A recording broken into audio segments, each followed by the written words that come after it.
ಬೆಳಗಾವಿಯಲ್ಲಿ ನಾಡದ್ರೋಹಿ ಎಂಇಎಸ್ ಗೂಂಡಾಗಿರಿಯನ್ನ ಮೆರೆದಿದೆ. ಜೈ ಮಹಾರಾಷ್ಟ್ರ ಎಂದವನಿಗೆ ಬುದ್ಧಿವಾದ ಹೇಳಿದ್ದಕ್ಕೆ ರೌಡಿಸಂ ಮಾಡಿದ್ದಾರೆ ಈ ಪುಂಡರು. ನೋಡಿ, ಭಾಷಾ ಸೌಹಾರ್ದತೆಯನ್ನ ಕದಡುವಂತಹ ಪ್ರಯತ್ನ ಆಗ್ತಾನೆ ಇದೆ. ಎಂಇಎಸ್ ಗೂಂಡಾಗಿರಿ ಇದು. ಮಹಾರಾಷ್ಟ್ರ ಏಕೀಕರಣ ಸಮಿತಿ ಜೈ ಮಹಾರಾಷ್ಟ್ರ ಅಂತ ಹೇಳಿದ್ದ, ಅವನಿಗೆ ಬುದ್ಧಿವಾದ ಹೇಳ್ತಾರೆ. ಆ ಸಂದರ್ಭದಲ್ಲಿ ರೌಡಿಗಳನ್ನು ತೆಗೆದು ಬರ್ತಾರೆ. ಬೆಳಗಾವಿ ತಾಲೂಕಿನ ಆನಂದವಾಡಿಯಲ್ಲಿ ಕುಸ್ತಿ ಪಂದ್ಯದ ವೇಳೆ ಕಿರಿಕಾಗಿದೆ. ಕುಸ್ತಿ ಮೈದಾನಕ್ಕೆ ಬಂದಂಥ ದೇವತಾಪ್ ನೇಪಾಳ ಕುಸ್ತಿಪಟು ಇವನು ಮೈಕ್ ಹಿಡಿದು ಜೈ ಮಹಾರಾಷ್ಟ್ರ ಅಂತ ಘೋಷಣೆ ಕೂಗ್ತಾನೆ. ಇವನು ಕರ್ನಾಟಕದಲ್ಲಿ ನಿಂತ್ಕೊಂಡು ತಕ್ಷಣವೇ ಮೈಕ್ ಕಿತ್ಕೊಂಡ ಉದ್ಯಮಿ ಶ್ರೀಕಾಂತ್ ದೇಸಾಯಿ ಏನ್ ಮಾಡ್ತಾರೆ, ಸಮಸ್ಯೆ ಸೃಷ್ಟಿ ಮಾಡ್ತೇನೆ, ಇಲ್ಲಿ ಬಂದು ಮರಾಠಿ ಕನ್ನಡಿಗರ ಮಧ್ಯೆ ಜಗಳ ಚೋಗ್ತೀಯಾ ಅಂತ ಹೇಳಿ ಬುದ್ಧಿವಾದ ಹೇಳ್ತಾರೆ. ಇಷ್ಟಕ್ಕೆ ಶ್ರೀಕಾಂತ್ ಮೇಲೆ ಎಂಇಎಸ್ ಪುಂಡರು ಗೂಂಡಾ ವರ್ತನೆಯನ್ನ ತೋರಿದ್ದಾರೆ. ನೋಡಿ, ಈ ನಾಡದ್ರೋಹಿಗಳ ಅಟ್ಟಹಾಸ ಮತ್ತೆ ಬಾಲ ಬಿಸ್ತಾ ಇದ್ದಾರೆ ಇವರು. ಸೋತು ಸುಣ್ಣ ಆಗಿದ್ರು ಕೂಡ, ತಮ್ಮ ಅಸ್ತಿತ್ವ ಕಳೆದುಕೊಂಡರೂ ಕೂಡ ಇವರ ರೌಡಿಸಂ ಮಾತ್ರ ನಿಲ್ತಾ ಇಲ್ಲ. ನೋಡಿ, ದೃಶ್ಯಗಳಲ್ಲಿ ನಾವು ನೋಡ್ತಾ ಇದ್ದೀವಿ. ಈ ಕುಸ್ತಿಪಟು ಏನಿದ್ದಾನೆ ದೇವತಾಪ್ ನೇಪಾಳ, ನೋಡಿ ಜೈ ಮಹಾರಾಷ್ಟ್ರ ಅಂತ ಕೂಗ್ತಾನೆ. ಆ ಸಂದರ್ಭದಲ್ಲಿ ಉದ್ಯಮಿ ಶ್ರೀಕಾಂತ್ ದೇಸಾಯಿ ಮಧ್ಯ ಪ್ರವೇಶ ಮಾಡಿ, ಹಾಗೆಲ್ಲ ಜೈ ಮಹಾರಾಷ್ಟ್ರ ಅನ್ಬೇಡ, ಇದು ಸಂಘರ್ಷಕ್ಕೆ ತಾರಕಕ್ಕೆ ಜಗಳಕ್ಕೆ ಕಾರಣ ಆಗುತ್ತೆ ಅಂತ ಬುದ್ಧಿವಾದ ಹೇಳ್ತಾರೆ. ಆಮೇಲೆ ಎಂಇಎಸ್ ನ ಪುಂಡ್ರು ಶ್ರೀಕಾಂತ್ ದೇಸಾಯಿ ಮೇಲೆ ಮುಗಿ ಬೀಳ್ತಾರೆ. सबसे पहले तो जी जय शिवाजी महाराज जय महाराष्ट्र। सबसे पहले तो जी जय शिवाजी महाराज जय महाराष्ट्र। सबसे पहले तो जी जय शिव बोलो अच्छा हेलो। सबसे पहले तो जी जय शिवाजी महाराज जय महाराष्ट्र।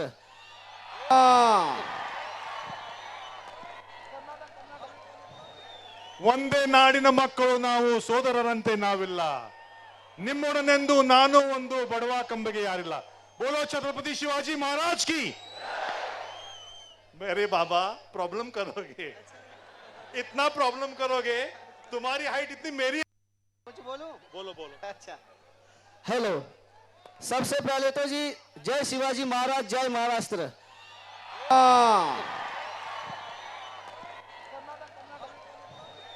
ಒಂದೇ ನಾಡಿನ ಮಕ್ಕಳು ನಾವು, ಸೋದರರಂತೆ ನಾವಿಲ್ಲ, ನಿಮ್ಮೊಡನೆಂದು ನಾನು ಒಂದು, ಬಡವ ಕಂಬಗೆ ಯಾರಿಲ್ಲ. बोलो छत्रपति शिवाजी महाराज की। मेरे बाबा प्रॉब्लम करोगे, इतना प्रॉब्लम करोगे, तुम्हारी हाइट इतनी मेरी हाइट हो जाएगी। मेरे साथ में डॉक्टर भी है, उनकी भी हाइट उतनी हो जाएगी। साथ में रमाकांत है, वो भी हो जाएगा। रमाकांत बोला छत्रपति शिवाजी महाराज की जय. चालते बाबा, जय महाराष्ट्र म्हणू नका. आपण कर्नाटकामध्ये आहे, पण बोलो भारत माता की। बोलो अच्छा हेलो।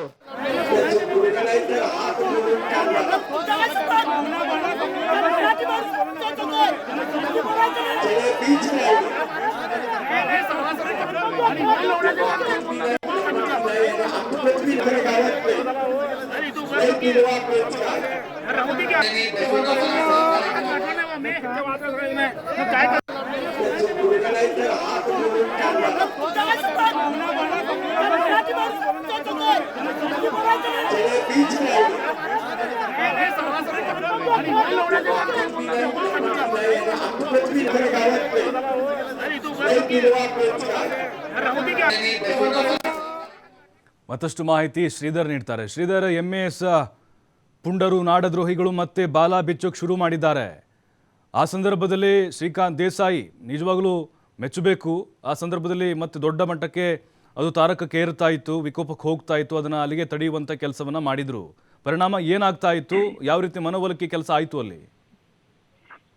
ಪ್ರಭು, ಬೆಳಗಾವಿಯಲ್ಲಿ ಮತ್ತೆ ನಾಡದ್ರೋಹಿ ಎಂಇಎಸ್ ಪುಂಡರು ಪುಂಡಾಟ ಪ್ರದರ್ಶನ ಮಾಡಿರ್ತಕ್ಕಂಥದ್ದು, ಗುಂಡಾಗಿರಿ ಪ್ರದರ್ಶನ ಮಾಡಿರ್ತಕ್ಕಂಥದ್ದು. ಇಲ್ಲಿ ಈ ಒಂದು ಘಟನೆ ಏನಿದೆ ಪ್ರಭು, ಬೆಳಗಾವಿ ತಾಲೂಕಿನ ಆನಂದವಾಡಿಯಲ್ಲಿ ಏನು ಬೆಳಗಾವಿ ಜಿಲ್ಲಾ ಕುಸ್ತಿಗರ್ ಸಂಘಟನೆಯಿಂದ ಅಂತಾರಾಷ್ಟ್ರೀಯ ಕುಸ್ತಿ ಪಂದ್ಯಾವಳಿಯನ್ನು ಏರ್ಪಡಿಸಲಾಗಿತ್ತು. ಈ ಒಂದು ಪಂದ್ಯಾವಳಿಗೆ ರಾಜ್ಯದ ನಾನಾ ಭಾಗಗಳಿಂದ, ಅಂದ್ರೆ ಕರ್ನಾಟಕ ಆಗಿರ್ಬೋದು, ಬೇರೆ ರಾಜ್ಯಗಳಿಂದ ಆಗಿರ್ಬೋದು, ಸಾಕಷ್ಟು ಜನ ಕುಸ್ತಿಪಟುಗಳು ಬಂದಿದ್ರು. ವಿಶೇಷವಾಗಿ ನೇಪಾಳದಿಂದ ಕೂಡ ಒಬ್ಬ ಕುಸ್ತಿಪಟು ಬಂದಿದ್ದ.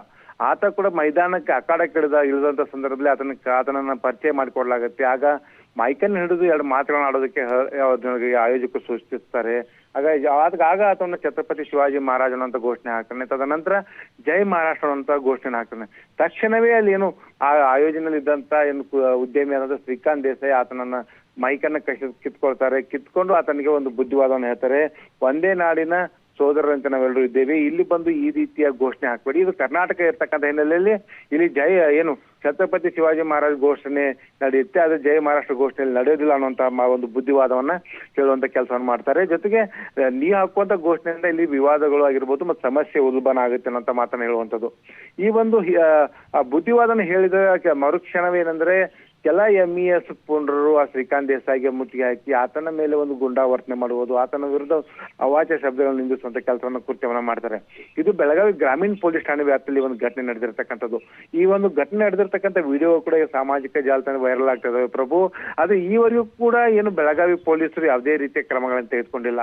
ಈ ರೀತಿ MES ಪುಂಡರು ಬಹಿರಂಗವಾಗಿ ಗುಂಡಾಗಿರಿ ಮಾಡುವಂಥದ್ದು, ಕನ್ನಡ ನೆಲದಲ್ಲಿ ಕನ್ನಡ ಭಾಷೆನ ಮಾತಾಡ್ಬೇಕು, ಕನ್ನಡದ ನೆಲದಲ್ಲಿ ಆಡೋದ್ರು ಈ ಘೋಷಣೆ ಹಾಕ್ಬಾರ್ದು ಅನ್ನೋಂತ ಹೇಳಿಕೆ ಅನ್ನೋಂತ ಒಂದು ಗಟ್ಟಿತನ ಪ್ರಶ್ನೆ ಮಾಡಿದಂತ ಉದ್ಯಮಿ ವಿರುದ್ಧ ಈ ರೀತಿ ಗುಂಡಾಗಿರಿ ಪ್ರಶ್ನೆ ಮಾಡ್ತಾರೆ. ಆತನ ವಿರುದ್ಧ ಕ್ರಮ ತೆಗೆದುಕೊಳ್ಳುವಂತ ಕೆಲಸ ಕೂಡ ಪೊಲೀಸರು ಮಾಡಬೇಕಾಗಿದೆ. ಆ ಕೆಲಸ ಆಗ್ತಾ ಪ್ರಭು. ಇದೇ ಇಂಥ ಒಂದು ಪೊಲೀಸರ ನಿರ್ಲಕ್ಷ್ಯದಿಂದಾನೇ ನಿರಂತರವಾಗಿ ನಾಡದ್ರೋಹಿ MES ಪುಂಡ್ರೇನಾದ್ರೆ ತಮ್ಮ ಬಾಲವನ್ನು ಬಿಚ್ಚುವಂತ ಕೆಲಸವನ್ನು ಮಾಡ್ತಾ ಇದಾರೆ ಅಂತ ಹೇಳ್ಬೋದು. ಯಾಕಂದ್ರೆ ಪ್ರಭು ಬೆಳಗಾವಿ ತಾಲೂಕಿನಲ್ಲಿ ಸಾಕಷ್ಟು ಜನ ಮರಾಠ ಸಮುದಾಯದವರು ಇದ್ದಾರೆ, ಇಲ್ಲಿ ಮರಾಠಿ ಭಾಷಿಕರಿದ್ದಾರೆ. ಇಲ್ಲಿ ಒಂದು ಅಂಶವನ್ನು ಗಮನಿಸಬೇಕು ಪ್ರಭು, ಏನಂದ್ರೆ ಗಡಿ ವಿವಾದವನ್ನ ಪದೇ ಪದೇ ಮುಂದಿಟ್ಟುಕೊಂಡು ಪುಂಡಾಟ ಪ್ರದರ್ಶನ ಮಾಡುವಂತ ನಾಡದ್ರೋಹಿ MES ಏನಿದೆ, ಇದು ನಿಜವಾಗಿಯೂ ಕನ್ನಡಿಗರು ಮತ್ತು ಮರಾಠಿ ಭಾಷೆಗಳಲ್ಲಿ ಇರ್ತಕ್ಕಂಥ ಒಂದು ಅನ್ಯೋನ್ಯತೆ ಏನಿದೆ ಅದರಲ್ಲಿ ಹುಳಿ ಹಿಂಡುವಂತ ಕೆಲಸ ಮಾಡ್ತಾ ಇದೆ ಅನ್ನೋದಕ್ಕೆ ಒಂದು ಘಟನೆ ಕೂಡ ಸಾಕ್ಷಿಯಾಗಿದೆ. ಈ ಒಂದು ಗುಂಡಾಗಿರಿ ಮಾಡಿದಂತವ್ರು ಏನಿದ್ದಾರೆ ಅವರೆಲ್ಲರೂ ಕೂಡ ವಿಡಿಯೋದಲ್ಲಿ ಇರ್ತಕ್ಕಂಥವ್ರು, ಅವರನ್ನ ಪತ್ತೆ ಮಾಡಿ ಅವ್ರ ವಿರುದ್ಧ ಕ್ರಮವನ್ನು ತೆಗೆದುಕೊಳ್ಳುವಂತ ಕೆಲಸವನ್ನ ಪೊಲೀಸರು ಮಾಡ್ಬೇಕು. ಆ ಕೆಲಸ ಎಲ್ಲೇ ಒಂದ್ ಕಡೆ ಪೊಲೀಸ್ ಇಲಾಖೆ ಮಾಡ್ತಾ ಇಲ್ಲ ಅಂತ ಹೇಳ್ಬೋದು ಪ್ರಭು. ಅಂದ್ರೆ ಶ್ರೀಧರ್, ಈಗ ಆತ ಕುಸ್ತಿಪಟು ಏನು ನೇಪಾಳ ಮೂಲದವನಿದ್ದಾನೆ, ಆತನಿಗೆ ಗೊತ್ತಿರ್ಲಿಲ್ವಾ ಕರ್ನಾಟಕದಲ್ಲಿ ನಾನು ನಿಂತಿದ್ದೀನಿ ಅಂದ್ರೆ ಇದು ಬೇಕು ಅಂತ MESನವರೇ ಆತನ ಬಾಯಿಂದ ಹೇಳಿಸಿರ್ಬೋದಾ ಅಂತ? ಹೀಗೆ ಪ್ರಭು ಖಂಡಿತವಾಗಿ ಈ ರೀತಿಯ ಒಂದು ಹೇಳಿಕೆ ಹೇಳುವಾಗ ಕೂಡ ಆತನ ಗಮನಕ್ಕೆ ಕೂಡ ಇರಬೇಕಾಗುತ್ತೆ. ಯಾಕಂದ್ರೆ ಆತ ಕೂಡ ಏನು ಬೇರೆ ಕಡೆ ಬಂದಂತ ಕುಸ್ತಿಪಟುಗಳು ಜೈ ಮಹಾರಾಷ್ಟ್ರ ಅಂತ ಘೋಷಣೆಯನ್ನು ಹಾಕಿದಕ್ಕೆ ಅದಕ್ಕೆ ವಿರೋಧವನ್ನು ವ್ಯಕ್ತಪಡಿಸಿರ್ತಕ್ಕಂಥ ನಂತರ ಆತ ಎರಡು ಕೈಯನ್ನು ಮುಗಿದು ಅಲ್ಲಿಂದ ಆತ ಏನಂದ್ರೆ ಕ್ಷಮೆಯನ್ನ ಯಾಚನೆ ಮಾಡಿಲ್ಲ, ಆದ್ರೂ ಕೂಡ ಎರಡು ಕೈಯನ್ನು ಮುಗಿಯುವ ಮೂಲಕ ತನ್ನ ತಪ್ಪನ್ನ ಒಂದು ಮನವರಿಕೆ ಮಾಡಿಕೊಡುವಂತ ಪ್ರಯತ್ನ ಅಲ್ಲೇ ಮೈದಾನದಲ್ಲಿ ಆಗುತ್ತೆ ಪ್ರಭು. ವಿಡಿಯೋದಲ್ಲಿ ಕೂಡ ನಾವು ನೋಡುತ್ತೇವೆ, ಎರಡು ಕೈಯನ್ನು ಮುಗಿಯುವಂತದ್ದು, ಮೈಕ್ ಕಿತ್ತುಕೊಂಡ ಬಳಿಕ ಎರಡು ಕೈಯನ್ನು ಮುಗಿಯುವಂತ ದೃಶ್ಯಗಳು ಕೂಡ ಒಂದು ವಿಡಿಯೋದಲ್ಲಿ ಕಂಡು ಬರುತ್ತೆ. ಆದ್ರೆ ಇಲ್ಲಿ ಬಹಳ ಪ್ರಮುಖವಾಗಿ ಏನಂದ್ರೆ ಒಂದಿಷ್ಟು ಭಾಗ ಅಂದ್ರೆ ಬೇರೆ ಕಡೆ ಬೆಳಗಾವಿ ಅಂದ್ರೆ ಅದು ಮಹಾರಾಷ್ಟ್ರಕ್ಕೆ ಸೇರಿದ ಅನ್ನೋ ಅರ್ಥದಲ್ಲಿ MESನವರು ಏನು ಒಂದು ನಿರಂತರವಾಗಿ ಒಂದು ಅಪಪ್ರಚಾರ ಮಾಡ್ತಾ ಇದ್ದಾರೆ. ಇದಕ್ಕೆ ಕಡಿವಾಣ ಹಾಕುವಂತ ಕೆಲಸ ಆಗಬೇಕಾಗಿದೆ.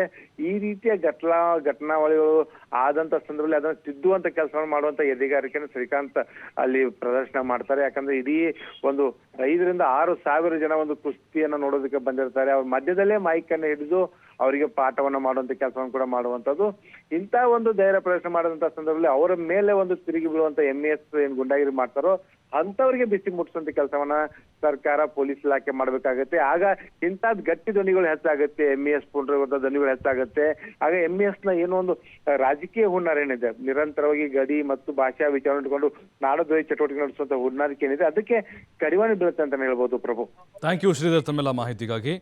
ನೋಡಿ, ಕುಸ್ತಿಪಟ್ಟು ಅವನು ಮಹಾರಾಷ್ಟ್ರದಲ್ಲಿ ಇದೇನಂತ ಅನ್ಕೊಂಡಿದ್ದಾನೋ ಅಥವಾ MESನವರೇ ಅವನ ಬಾಯಿಂದನೇ ಹೇಳಿಸ್ಬೇಕು ಅಂತ ಇದನ್ನು ಮಾಡಿದ್ದಾರೋ ಅಲ್ಲ, ಅವಂಗೆ ಹೆಂಗೆ ಗೊತ್ತಿರುತ್ತೆ. ಹಾಗಾಗಿನೇ MES ಈ ರೌಡಿಗಳು, ಈ ನಾಡದ್ರೋಹಿಗಳ ಒಂದು ಪುಂಡಾಟ ಅದು ಮತ್ತೆ ಅತಿರೇಕಕ್ಕೆ ಹೋಗ್ತಾ ಇದೆ. ಶ್ರೀಕಾಂತ್ ದೇಸಾಯಿ ಅವರು ಮೈಕನ್ನು ಸಡನ್ಲಿ ಕಸ್ಕೊಂಡು ಅದನ್ನು ತಿಳಿಗೊಳಿಸುವಂಥ ಪ್ರಯತ್ನ ಮಾಡಿದ್ರು. ಕುಸ್ತಿಪಟು ಕೈ ಮುಗಿದು ಒಂದು ರೀತಿ ಕ್ಷಮೆ ಕೇಳುತ್ತಾರನೆ ಆತ ಸನ್ನೆ ಮೂಲಕ ಅದನ್ನ ಬಗೆಹರಿಸುವಂತ ಪ್ರಯತ್ನವನ್ನ ಮಾಡ್ತಾ ಇದ್ದ. ಆದ್ರೆ ಇಲ್ಲಿ ಏನಾಗುತ್ತೆ, ಅವನು ಯಾರೋ ಬಂದು ಜಯ ಮಹಾರಾಷ್ಟ್ರಕ್ಕೆ ಹೋಗೋದಿರ್ಲಿ, ಇಲ್ಲಿ ಕನ್ನಡಿಗರು ಮತ್ತು ಅಲ್ಲಿ ಮರಾಠಿಗರ ಮಧ್ಯೆ ಭಾಷಾ ಸೌಹಾರ್ದತೆಗಳು, ಸ್ನೇಹ ಸಂಬಂಧಗಳು ಹಾಳಾಗುತ್ತೆ. ಈ MESನವರು ನಿರಂತರವಾಗಿ ಅದನ್ನೇ ಮಾಡ್ತಾ ಇದ್ದಾರೆ. ಬೆಳಗಾವಿ ಮಹಾರಾಷ್ಟ್ರಕ್ಕೆ ಸೇರಿದ್ದು ಅಂತೇಳಿ ಅಪಪ್ರಚಾರ ಬೇರೆ ಕಡೆಗಳಲ್ಲಿ ಬರ್ತಾ ಇದ್ದಾರೆ. ಅದನ್ನು ಅದೇ ರೀತಿಯಾಗಿ ಬಿಂಬಿಸ್ತಾ ಇದ್ದಾರೆ. ಹಾಗಾಗಿ ಪೊಲೀಸ್ ಇಲಾಖೆ ಕೂಡ ಕ್ರಮ ತೆಗೆದುಕೊಳ್ಬೇಕಾಗಿತ್ತು. ಅಲ್ಲಿ ಕನ್ನಡಿಗರು ಕೂಡ ಸಾವಿರಾರು ಸಂಖ್ಯೆಯಲ್ಲಿ ನೆರೆದಿದ್ರು.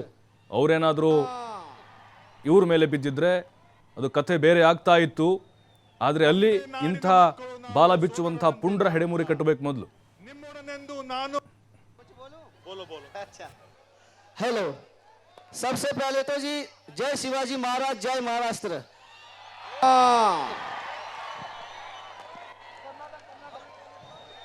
ಒಂದೇ ನಾಡಿನ ಮಕ್ಕಳು ನಾವು, ಸೋದರರಂತೆ ನಾವಿಲ್ಲ. ನಿಮ್ಮೊಡನೆಂದು ನಾನು ಒಂದು ಬಡವ ಕಂಬಗೆ ಯಾರಿಲ್ಲ. बोलो छत्रपति शिवाजी महाराज की. मेरे बाबा प्रॉब्लम करोगे, इतना प्रॉब्लम करोगे, तुम्हारी हाइट इतनी मेरी हाइट हो जाएगी. मेरे साथ में डॉक्टर भी है, उनकी भी हाइट उतनी हो जाएगी.